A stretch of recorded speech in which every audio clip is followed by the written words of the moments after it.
Hi guys, welcome back to the channel. Welcome back to our new video. मैं अभी एक coat मैंने देखा, गौर गोपाल दास जी का कोट था। बहुत ही खूबसूरत कोट था, तो मुझे लगा कि मुझे आप लोगों के साथ शेयर करना चाहिए। उन्होंने कहा है कि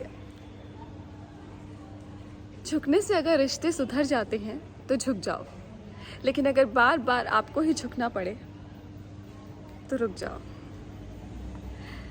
दूसरों के साथ गलत बर्ताव करना बिल्कुल गलत है, लेकिन जानते हैं उससे भी ज़्यादा गलत क्या है? अपने साथ गलत बर्ताव होने देना। है ना खूबसूरत कोट? ऑल राइट, तो इस कोट के साथ इस वीडियो की शुरुआत करते हैं। और मैं आप लोगों के साथ एक बात और शेयर करना चाहती हूँ कि कुछ वक्त के लिए मैंने कमेंट सेक्शन को बंद कर दिया है। आप अगर मेरा वीडियो देखना चाहते हैं, आइए वीडियो देखिए। और मैं आप लोगों से बात ज़रूर करूँगी, लेकिन कमेंट सेक्शन स्टार्ट करने से पहले मैं एक लाइव वीडियो करूँगी, एक लाइव सेशन करूँगी, जिसमें मैं आप लोगों से हूबहू बात करूँगी और आपके मोस्टली सभी सवालों का जवाब दूँगी, आपसे बातें करूँगी। आप अपने दिल की बात कहिए, मैं अपने दिल की बात करूँगी, ताकि मैं चाहती हूँ कि मेरे यूट्यूब पे जो मेरी फैमिली है, जिन लोगों ने मुझे सब्सक्राइब किया हुआ है, इस वक्त 2.5 लाख लोग हैं, और उन 2.5 लाख लोगों से ही मैं बात कर रही हूँ इस वक्त। और मैं ये कहना चाहती हूँ कि कम से कम आप लोग मेरे लॉयल फैमिली बन के रहिए, क्योंकि अगर आप लोग मुझे नहीं समझेंगे तो आप लोग मेरे अपने हो। अगर आप लोग मुझे नहीं समझोगे तो मैं किसी और से क्या उम्मीद कर सकती हूँ? तो और आप लोग मुझे अच्छे से समझें, इसके लिए मैं एक लाइव सेशन करूँगी, और उस लाइव सेशन के बाद मैं अपना जो कमेंट सेक्शन है वो टर्न ऑन करूँगी। तब तक के लिए मेरे कमेंट्स बंद रहेंगे। आप अपनी बातें जो है वो लिख कर रखिए, ताकि जिस दिन मैं लाइव करूँगी हम हूबहू बात कर सकें। क्योंकि मुझे ऐसा लगता है कि आमने सामने बैठकर जब हम बात करते हैं तो जो भी प्रॉब्लम्स होती हैं वो हम डिस्कस कर सकते हैं। आप अपना पॉइंट ऑफ व्यू मेरे सामने रख सकते हो, मैं अपना पॉइंट ऑफ व्यू आपके सामने रख सकती हूँ। और मुझे ऐसा लगता है कि हमें अपने पॉइंट ऑफ व्यू को किसी और पे थोपना नहीं चाहिए। हम अपना ओपिनियन, हम अपना पॉइंट ऑफ व्यू उनके सामने रख सकते हैं। अगर वो उसे लेना चाहें तो अच्छी बात है, और अगर नहीं लेते हैं तो हमें फोर्स नहीं करना चाहिए। क्योंकि अगर वो नहीं ले रहे हैं, अगर वो कुछ कर रहे हैं, तो ज़रूर उसके पीछे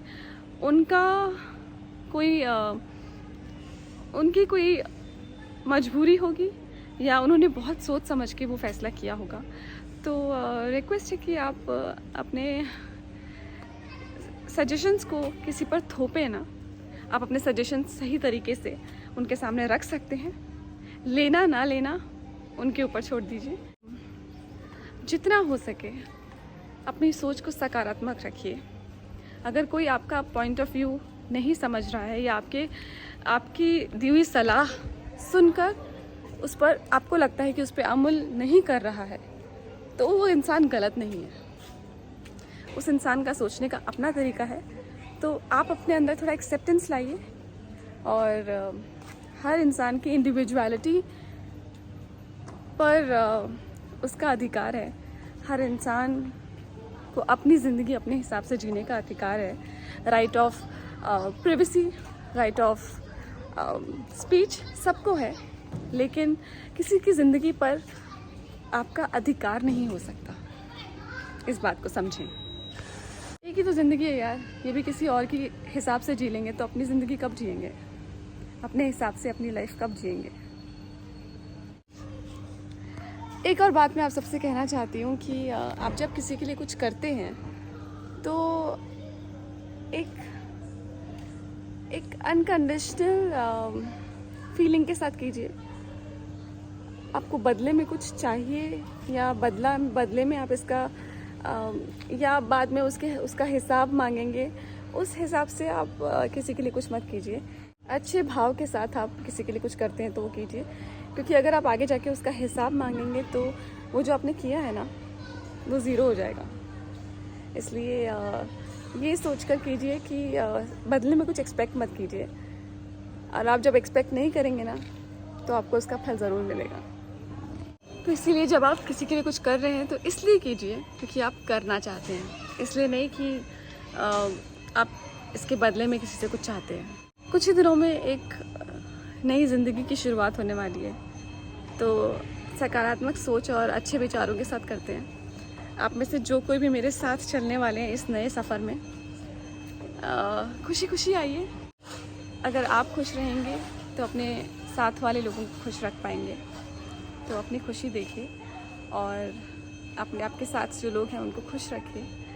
एक पॉजिटिव एनवायरनमेंट अपने आसपास रखिए और इस सोच के साथ हम एक नई शुरुआत करते हैं। जो लोग मेरे साथ आना चाहते हैं इस नए सफ़र में, उनका भरपूर स्वागत करती हूँ मैं, पूरे दिल के साथ, तहे दिल के साथ उनका स्वागत करती हूँ। चलिए एक नई शुरुआत करते हैं। जब भी कोई इंसान कुछ करता है ना, उसके पीछे उसका एक रीज़न होता है, तो उस रीज़न को समझने की कोशिश कीजिए, क्योंकि आपने उनकी कहानी नहीं जी है तो आप उनकी कहानी की समरी कैसे लिख सकते हैं। वो जिस दौर से गुजरे हैं आप नहीं गुजरे हो, तो आप उन्हें सलाह कैसे दे सकते हो, आप उन्हें गलत कैसे कह सकते हो। तो जो भी लोग मुझे कहते हैं कि मैंने ये गलत किया है या मैंने वो गलत किया है, आपने मेरी ज़िंदगी नहीं जी है, आप मेरी जगह पे नहीं थे। और जब मैं तकलीफ़ में थी तो वो मैंने एक्सपीरियंस किया है, और जो कुछ भी whatever I have gone through, उसके बाद मैं कोई डिसीजन ले रही हूँ। तो हमें जो क्रैब मेंटालिटी है कि सामने वाले की टांग खींचने वाली जो बात है, crab mentality, I am sure आप लोग जानते होंगे कि क्रैब मेंटालिटी होती है कि वो एक दूसरे की टांगें खींचते हैं और किसी को भी आगे नहीं जाने देते। तो इस चक्कर में कोई भी आगे नहीं जा पाता। तो जितनी भी गर्ल्स हैं मेरी यूट्यूब फैमिली में, सबसे ज़्यादा गर्ल्स हैं, हम सब एक कम्युनिटी हैं और आई थिंक हमें एक दूसरे को आगे पहुंचाना है। हम वुमेन एम्पावरमेंट की बात करते हैं, तो एक दूसरे को एजुकेट करते हैं, एक दूसरे का साथ देते हैं, और मुझे लगता है हमारे अंदर यूनिटी होना बहुत ज़रूरी है। तो यूनिटी के साथ आगे बढ़ते हैं, एक दूसरे का साथ देते हुए।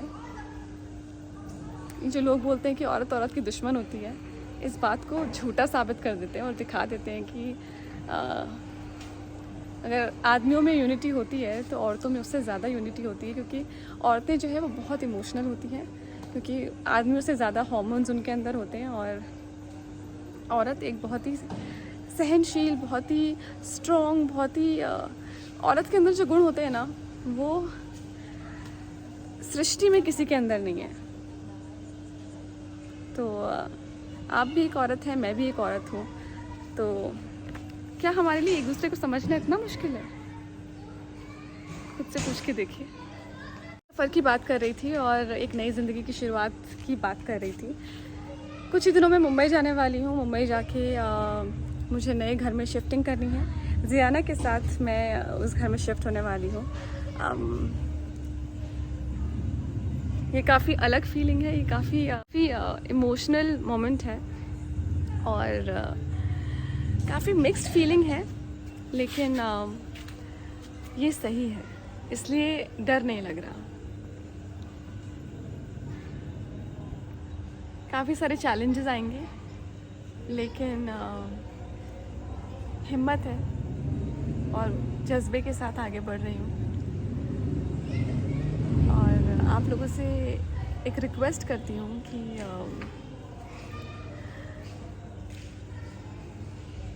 दूसरे को नीचा दिखाना बहुत आसान होता है। आप एक व्लॉग बना के या एक कमेंट करके आप दूसरे को नीचा इजीली दिखा सकते हैं, लेकिन उसका हौसला, किसी इंसान का हौसला तोड़ने से ज़्यादा बड़ा पाप और कुछ नहीं होता। कोई इंसान बहुत हिम्मत करके कुछ करने की कोशिश कर रहा है, अगर आप उसका हौसला ही तोड़ देंगे तो उनको भगवान कभी माफ़ नहीं करता। तो बस अपने कर्म अच्छे रखते हैं यार। इतना बिटरनेस क्यों है किसी के लिए? जब आपने उनकी ज़िंदगी जी ही नहीं है, आपने उनका स्ट्रगल देखा ही नहीं है, तो फिर इतना बिटरनेस कैसे आ गया किसी के लिए? मैं बस ये दुआ करती हूँ कि जब भी मेरे जैसी कोई लड़की अपनी लाइफ में बड़े बड़े स्ट्रगल्स कर रही होगी, तो आप में से कुछ लोग जो मेरी हिम्मत तोड़ने की कोशिश कर रहे हैं, कोई उसकी हिम्मत तोड़ने की कोशिश ना करे, क्योंकि